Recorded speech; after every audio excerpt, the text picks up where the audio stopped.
Welcome to another Pat Dooley Show. Appreciate you clicking on. We've got a good panel for you today. My buddy Jeff Cardozo, of course, who does radio here in town and does a lot of other stuff, former Gator pitcher, and Noah Brindise, the former Florida quarterback, will join me for our panel discussion.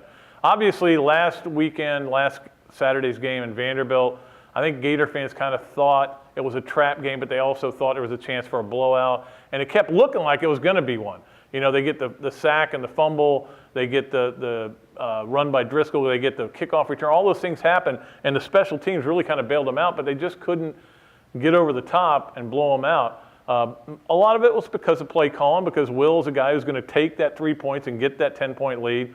But Vanderbilt played well. I thought they were surprisingly good on defense, threw a lot of looks at Florida. Bottom line is you get to win, and I don't care if they win by 1, 2, 3, 10, whatever it is. Florida's 6-0, 5-0 in the conference, 3-0 on the road, ranked number 2 in the BCS. Who'd have thunk it?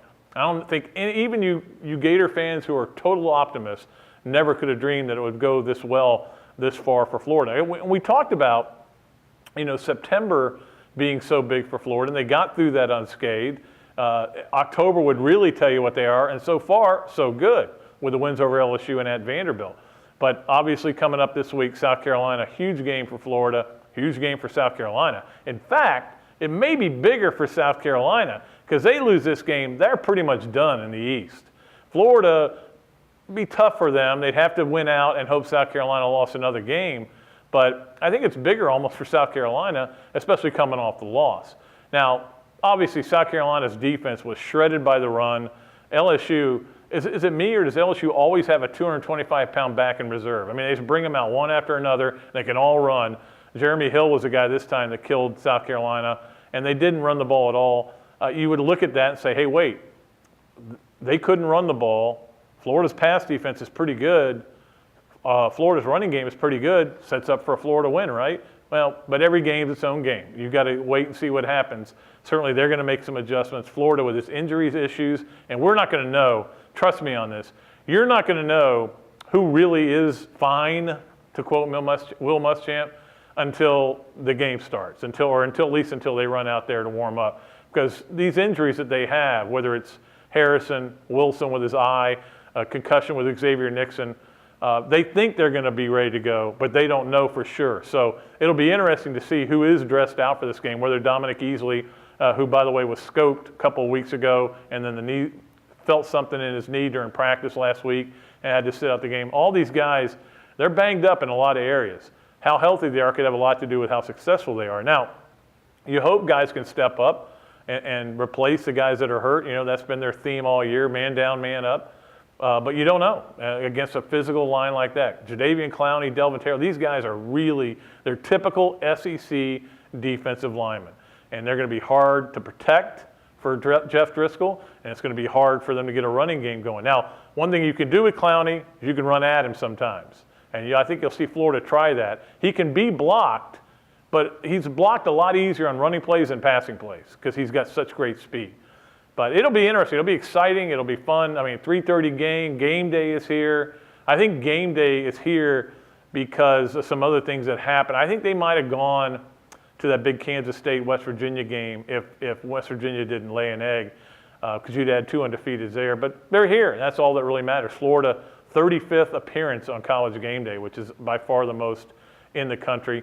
And it's pretty amazing, and it'll be exciting out there. Gator fans will be getting there early to cheer and to be on TV, I guess. But it'll be a wild Saturday afternoon, into night in the Swamp, and I think everybody's looking forward to it. We'll see if Florida handles that part of it, because you can always say, oh, we're only focused on this, we're focused on this, we're focused on this. You say that when those kids go to class, somebody's saying, hey, game day's going to be here, huh? You're going to get to meet Chris Fowler? Stuff like that. You're number 2 in the BCS. Oh, the players are all saying, we don't care about that. We don't care about the BCS. It has nothing to do with where we're trying to go. Yeah, but when it popped up there, you kind of went, hey, we're number 2. Don't think that it's not in their minds. All that stuff's not in their minds. It's a matter of, can you push it aside? It's going to be there. It's like in a little, if you hope that it's like in a little tin foil and put in the freezer. But it's going to be somewhere in their brains, and you've got to overcome that. You've got to kind of push it away and have a great week of practice. The fact that they've got all those injured players is a concern to me, not just for game day, but for practice. If there's one thing I learned from Urban Meyer when he was a coach here, is how important Tuesdays are. And Tuesday, how many of those guys were able to go? I know Monday none of them went. None of those offensive linemen went. So we'll see how they're able to handle all the stuff that's swirling around them. I mean, these guys have a lot of confidence. They got a lot of chemistry. They probably weren't expecting this. Number 2 in the BCS going into this game. But it is what it is. Florida wins the next 2 weeks. Oh, I know. Don't look ahead. You got to stay one game at a time. Florida wins the next 2 weeks. They go to Atlanta. The Missouri game won't mean anything. It will mean something, but it won't mean anything for the SEC East race. So certainly exciting week around here, and it's going to be hopefully going to be exciting next week as well. All right, that's it for the opening. Let's go to the 3 things. Okay, it's time for 3 things, and here are the 3 things I think this week. Number 1 is that the Heisman race wide open again. Well, I don't want to say wide open. I mean, there's still guys who have no chance to win it, but there are a lot more that do. Geno Smith didn't lose it last week, but he put himself back in the pack with a lot of guys who are having great years, including Colin Klein at Kansas State. I think you got Manny Te'o from Notre Dame is going to get a lot of consideration, especially if Notre Dame continues to play great defense and goes undefeated. There are going to be a lot of people who are going to want to vote for a defensive player, and he certainly qualifies as having a great season. I think Johnny Manziel, Johnny Football's got a chance. He'd have to. I mean, his LSU and Alabama games are going to be make up your mind on him. We'll ask our panel about him in a bit. Braxton Miller is in the mix as well. There's some other guys out there that would have to do something special, but it's still not a long list of guys that you really think are going to be in New York. But Geno Smith went from, not only am I in New York, I'm going to get a special suit because I know I'm winning, to, all right, I'm probably still going to New York, but it's wide open again. Number 2, I learned the hard way not to pick Texas ever again over Bobby Stoops. I mean, I don't know what I was thinking when I picked Texas. I must have been hallucinating or something, but I picked the Longhorns to win that game. I had my reasons. I wasn't sure how good Oklahoma was, but in that game, the Red River rivalry, Stoops almost always wins and almost always embarrasses Texas. We were watching the game in the hotel room. I was just sitting there going, you got to be kidding me. I mean, from the safety to the long runs, a 95-yard run, Texas, I think, is overrated, to be honest with you. I don't know how overrated they are now, but, I thought Texas, this was going to be a year they were going to be back. We keep hearing that. They're back. They're back. This team's back. This team's back. Not always. You got to wait and let the season go along, but I promise, Bob Stoops, I will never pick against you against Texas again, no matter how long you coach. And number 3, I found it funny. We did not get to see this game live, but we did see the replays like a lot of people did. The Notre Dame controversial touchdown. It kind of makes up, in my mind, if you're a Notre Dame fan, for the Bush push. If you remember that game when Charlie Weiss was a coach there, and Matt Leinart basically Bush pushed Matt Leinart into the end zone on a little 4th down play, and Notre Dame fans were incensed. And it is an illegal play, but it happens all the time. So that was the Bush push. Certainly, it's questionable whether Stanford running back got in. Taylor, I looked at it and looked at it and looked at it. I still think his elbow hit before the ball went over the line. The bottom line is you're even now, Notre Dame. You can't complain about the Bush push anymore after you got that call. But a great win for Notre Dame. We knew it would be a tough physical game, and we did get to watch some of it, and what we watched was tough and physical. So Notre Dame continues. Now, Notre Dame's schedule is really tough the rest of the way. But I tell you what, you got to like Brian Kelly and what he's doing there. I knew Brian Kelly was a good coach when Florida played Cincinnati after he left. Remember, he didn't coach in that game, and we saw Cincinnati's players, and Florida just demolished them because there was the talent level and the size level was a joke, and he got that team to go 13-0. That's when you kind of knew Brian Kelly was a really good football coach. All right, that is going to do it for 3 things. We'll take a break, come right back with our panel, Noah Brindise and Jeff Cardozo. Okay, welcome back to the Pat Dooley Show, and we got a great panel for you. Making a return appearance, Jeff Cardozo. We appreciate you coming on back on board. Jeff, of course, Gator Zone, radio. How's that radio show going without me? It's a struggle. Anything without you would be a struggle, but we're surviving. We're having a good time. Well, that's good to hear. And, of course, former Florida quarterback Noah Brindise. Noah, how are you? Good. Thanks for having me, Pat. All right. Great panel. We have some mediocre questions for him. Let's see how this goes. We'll start with the first one. We'll go to Noah first. is being Florida, of course, number 2 in the BCS standings that came out. And it was kind of funny when I talked to a few Gator fans in the airport. I said, "Hey, Florida's number 2," and they were like, "Ooh." But is it a blessing or a curse for this Gator team right now? Well, I don't see how you can look at it any other way than a blessing. I think what it does is it really validates the job that Will Muschamp is doing, and I don't think any of us, probably even Will, would have thought that at this stage this year we'd be number 2 in the BCS. But it's a tribute to him and his staff and the players of buying into the team concept. And I think any time that you can be almost to the top of that BCS chart, it's something to be proud of. The only reason I asked the question is because South Carolina gives them a little more incentive, and you're going to have the distraction of being asked about it, which they already dealt with yesterday, and I'm sure we'll deal with today. But And I think that's where I am. I wouldn't necessarily say it's a curse, but I kind of like being the underdog. I liked where nobody thought that Florida was going to be able to do this, and then they're obviously able to punch guys in the mouths and run on them and do some different things. And I totally agree with I think Muschamp's done an outstanding job, and I think this is where Florida fans expect Florida to be. But I kind of like being under the radar a little bit, just because of the fact that now everything's there, and you don't know how these guys are going to handle maybe this type of situation. You don't know if they're going to be able to answer those questions, say, "Oh, you guys are so good right now," and can they come through? It's funny because everybody, a lot of the national guys, including Jesse Palmer, were questioning Florida being ranked number 4 in the country. Now they're questioning that they're the number 2 team in the country. And as I wrote earlier this week, I get it because you see the warts. When you watch a team play every down, you see the warts. But look at the resumes. I mean, Florida's got as good a resume as anybody in the country. Well, there's no question. I think when you look at the landscape of college football right now, I think everybody would agree that Alabama's the best team, the best program in the country, and I don't even think there's a debate on that. But the other teams have sort of filtered themselves out. If you lose games, you drop, and all we can do is win the next game on the schedule, and they've done a great job of that so far. And certainly halfway through the season, 6-0. I didn't expect it. I said before the season, this is an 8-4 team. That's what I thought. In my mind, they're already a 9-3 team because the 2 revenue games in Missouri, which is not playing well, and then you get the other 3, and we'll see how they do. Let's go to number 2, and we'll start with you, Jeff. What is the best way to get Florida's passing game on track?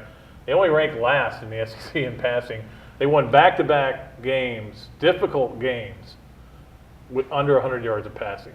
Yep. I would say that Steve Spurrier's rolling over in his grave, except A, he's alive, and B, he's doing the same thing. Right. But what do you think Florida needs to do? And I guess that's where it's not a big deal to me right now. And obviously you know a little bit more about it than me, but to me, a win's a win. I don't care if it's by 30 points or 1 point. Right. And I think Florida's doing enough, so they haven't had to show their cards, so to speak. I think they're doing an outstanding job, and I feel when they've gotten behind, i.e. Texas A&M, they were able to do some things offensively and be creative and do some of that other stuff. But I feel like Florida has it in them, but there's no sense in being able to do that yet, or necessarily having to get Dunbar and Hammond and all these guys involved, because as we saw in Tennessee, they have the ability to make plays, but why are you going to do that when you constantly have the lead, and when they're not going to be a risk-taking mindset, then you haven't had to do it yet. And they're going up against a defense with great ends this week. Sure. Really good secondary, got a pick 6 last week.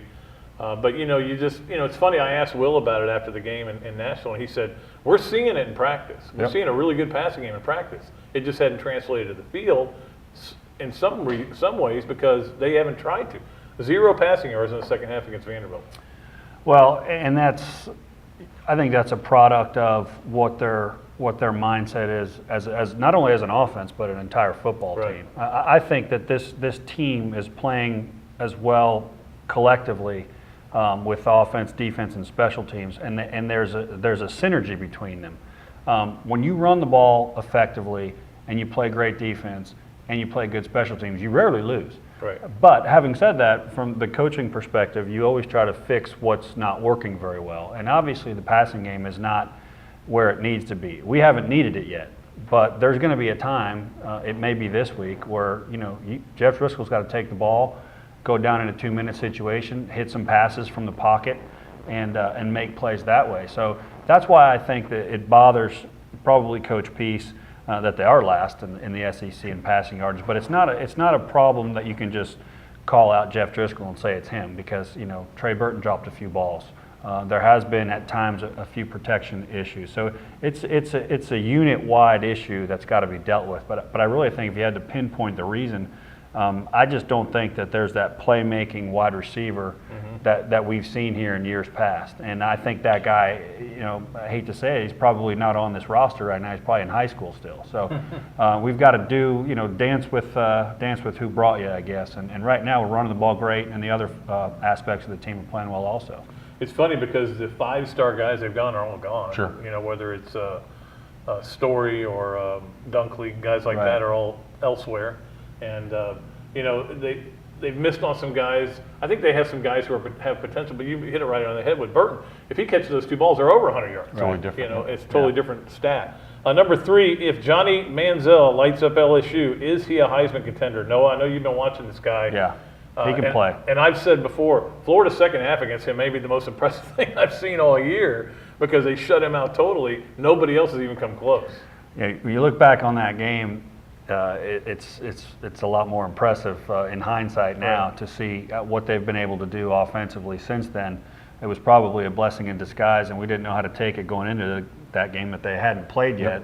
And now it looks like it was a good thing because he's really got it cranking. But I think Heisman Trophy winners historically have that one defining moment or game where they become on the radar. And I think a win against LSU and a performance like he's been showing has got to catapult him to that level. You saw Geno Smith kind of fall from the tops of that heap last week, and Johnny can push himself right up there. I really think it was awesome to listen to Will during the week of that game say that he was trying to make his defense understand how good this kid was because he knew from watching him in high school in Texas. And he put on high school recruiting tape of him. The numbers were just ridiculous. Yeah, it's just so they understood the type of athlete that he is. So, yeah, absolutely. I mean, that kid's got to be right in the thick of things, especially with a win over LSU. Well, you mentioned having a Heisman moment. He's already got a Heisman nickname in Johnny football. It's a great name. I mean, so, but, to do that against an LSU team certainly would elevate him. And as you mentioned, Geno Smith dropped back to the pack a little bit in this game. He'll have a chance against Kansas State this week to go back. So does Colin Klein have a chance to win that battle. But I don't know about you, Jeff, but I never felt like class even matters. I don't even care. I don't even want to look at what you class. I felt like Herschel should have won it as a freshman, and I would have voted for him. Well, I felt like Rex Grossman should have won as a sophomore. Well, that's a whole other story. You're absolutely right about that. Instead, they gave it to a guy who completed like 4 passes all year. So, I think there's no question he's a candidate right now, and that shouldn't matter. Totally irrelevant. And I don't know how you guys were, but I remember just watching the first quarter of that A&M game and saying, holy cow. Because a lot of the talk was, well, this guy's a freshman, redshirt freshman, never played, can't do this, can't be a part of a defense, and then do what he did the first couple of drives.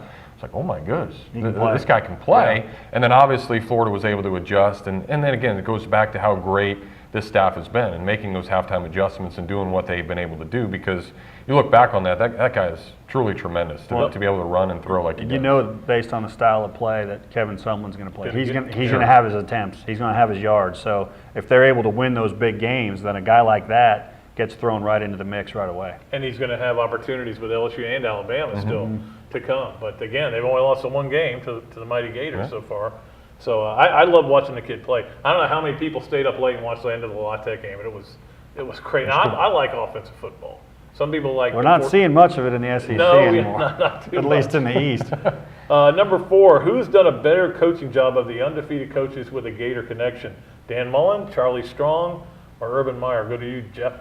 Yeah, it's. I would say that anybody that can win at Mississippi State is doing pretty good, although they haven't played kind of the best of the West yet. But I had a line in one of my columns. I said they haven't beaten anybody, but they've beaten everybody. Right, and that's what's nuts about, because you look at Mississippi State and think that they're always just this mediocre team. So I think you would have to look at what Mullen's been able to do there. But this was a big year for him. Remember, they had that first good year when he got there, and then a couple of just not so good years. They were 2-6 in the conference. Yeah, so they've got to be able to beat those Western teams before you can necessarily say he's back and Mississippi State's back. And remember, he was kind of the sexy name, and there was rumors of Penn State and all this other stuff. And I thought that was his time to jump ship and utilize that name, because you can't win a lot at Mississippi State. But he's showing this year, to me at least, he's winning the games he has to. And now if you can be competitive against an Alabama and an LSU, then maybe you're worthy of that title. It is kind of neat that, I mean, Urban's undefeated, and his top 2 assistants when he was here are both undefeated the same year. Just shows you what a great,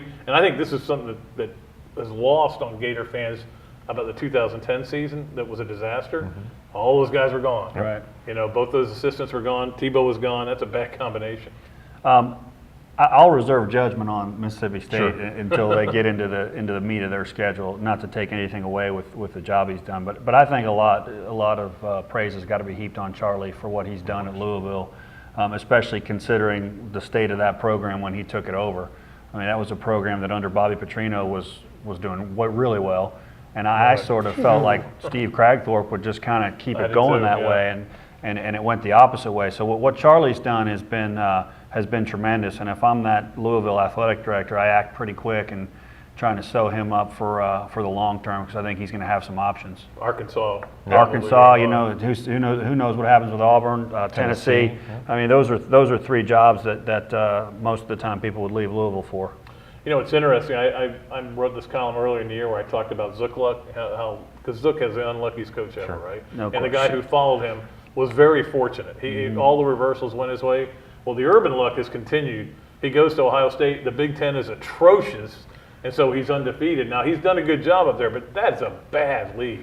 I mean, you should almost get a half a win when you win a Big Ten game. I mean, it's ridiculous. And to go in there and beat Indiana by 3 points, you can't take too much solace in that. Yep, absolutely. Yeah, and that's why I couldn't choose him because of that reason alone. You play somebody. And that's Ohio State, too. I mean, we're not talking about a podunk program. Right. That's one of the top 5 programs in the country. Absolutely. All right, the last one for our great panel. We appreciate them coming in. Miami getting 17.5 points against FSU. I know that's got to be a record.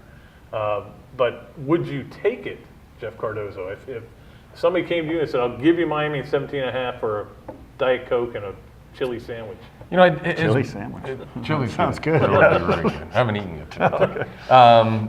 I think that game against NC State was just not Florida State. If all their other games they've dominated, I think it was Florida State. Done well, and on an annual basis, they find a way to lose those games. You have the slip, but I really think that Florida State, and maybe that was good for them. Maybe it humbled them and said, okay, maybe we're not what we thought we were, and everybody's picking them to go undefeated before the Florida game and all that other stuff. And so I would probably say no. I'd still take Florida State. It's a lot of points. Yeah, a lot of points. Lot of points, but I just feel that game against NC State really brought them back, and then to do what they did last week and put up a whole bunch of points again. And remember, before the year, everybody talked about how great this defense was, and obviously they haven't lived up to that, but they've got talent there. And I always say that if you're at Florida State, and we know Miami's had some inability just to recruit with some of their issues, but you still have some really good athletes. Now, if you get the coaches on the same page, you got a chance to be successful. I got fooled on Miami when they made those comebacks against Georgia Tech and NC State, and foolishly picked them to beat Notre Dame. They got seal clubbed by them. This week, North Carolina, I watched a lot of that game, and North Carolina, which isn't very good, but I talked to Larry Fedora during the week, and he's like, we can beat these guys. Yeah. But would you take the 17.5? I would. I don't think that Miami will necessarily beat them, but 17.5 points, and the home field advantage that you get in whatever that stadium is called 15,000 now. people. I mean, that was, on a side note, that was pretty pathetic to see that on TV. Wasn't surprising. It's not surprising. The Miami fans, not to berate them, but they wonder why they're not at the level they used to be. How about a little support? How about showing up? But I selfishly would love for the Florida State game to go back to meaning something the way it used to. It hasn't for a while. So I guess I hope Florida State wins. If I had to bet, I'd probably take the Miami with the points. But it'd be really fun if that Saturday after Thanksgiving turned into be a football game like it used to be. Yeah, absolutely. We'll see if it does. And we'll see this panel again down the road. We appreciate them for coming in. Noah Brindise, Jeff Cardozo. That'll do it for our panel discussion. We will be right back with the list.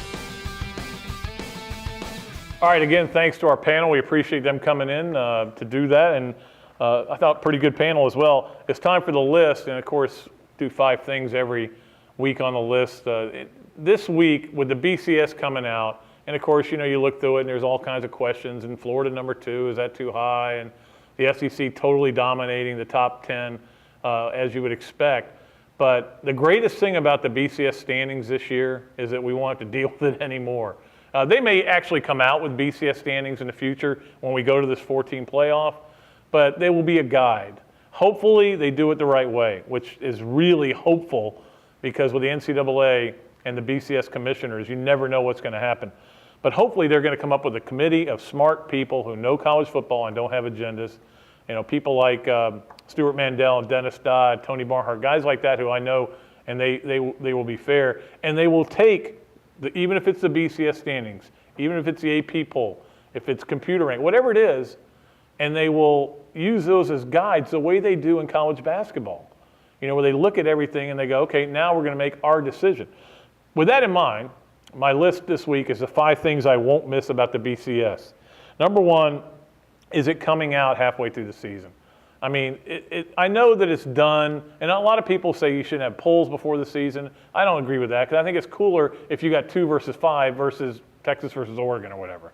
But coming out halfway through the season, you know, then it just gets everybody all lit up. Now, I know that was the intention of it, is to get people talking about college football, but I just think they should wait till the end of October at the very least. But I won't have to worry about that anymore, so I won't miss that. Number 2 are the tired jokes about the initials. I saw Lee Corso. Now, I know Lee's had a stroke and everything, but he, on game day the other day, said, use the old, you know what the BCS is? Take out the C. Okay, that's only the 8,000th time I've heard that joke. You always hear all these jokes, people trying to take BCS. I will not miss any of those bad jokes. Number 3 is the computer polls, which are a crock, totally. I saw where one of them had LSU 17th in the country, and I think another one had them 5th. The fact is, you are taking data that you create, not that is just, you know, impartial, unbiased, without an agenda data. Every one of these guys is taking information and statistics and all that they've created, and they're shoving it into this computer, and it's spewing it out what they want it to spew out. I will not miss the computer. Now, the computers will still be used, I'm sure. Hey, look, Sagarin has them 19th or whatever. They'll be used, but they won't be directly influential on who plays for the national championship. The computers are the biggest joke, and I know that they think they have safeguards because the low goes out and the high goes out. I'm tired of the computers. Number 4 is I won't miss the Harris poll. Again, I think they may still do it. They may use it. My gut is that they won't, that they'll just totally dump it after this. But the Harris poll made up of some people who don't even watch football. You've looked at it in the past and gone, what? How do you, this team got votes? Are you kidding? It was an ill-conceived idea. It wasn't a bad premise, but it was poor execution because the AP won't be involved. So those are your best voters, which is a shame. And so they were just basically taking people off the street. And it's an embarrassment, the Harris poll. And number 5, I will not miss coaches who have agendas on the coaches poll because I have to look for them. At the end of every year, when the last coaches poll comes out and they release, here's who everybody voted for, I have to look and see who really was out to get somebody. I don't have to worry about that anymore. But it's been amazing sometimes. We see a coach from the Mountain West put Florida 43rd because, you know, he didn't want Florida to play for the national. It's just ridiculous. I will not miss the coaches with agendas. The coaches actually, I think, vote in the last poll. It's the only one they really vote in. Other than that, it's their sports information directors. But BCS be gone. I'm ready for it to be gone. Can't happen fast enough. All right, that's going to do it for our show. Thank our panel again, and thank my lovely young ladies here who are filming this and directing it and putting it together. Without them, I would just be a stump, and I appreciate them. Until next time we'll come back. Guess what? We'll know what happened to Florida, South Carolina, and preview Florida, Georgia. Oh, my gosh, big time. Well, this is Pat Dooley, sports columnist of the Gainesville Sun saying so long from the Sunshine State.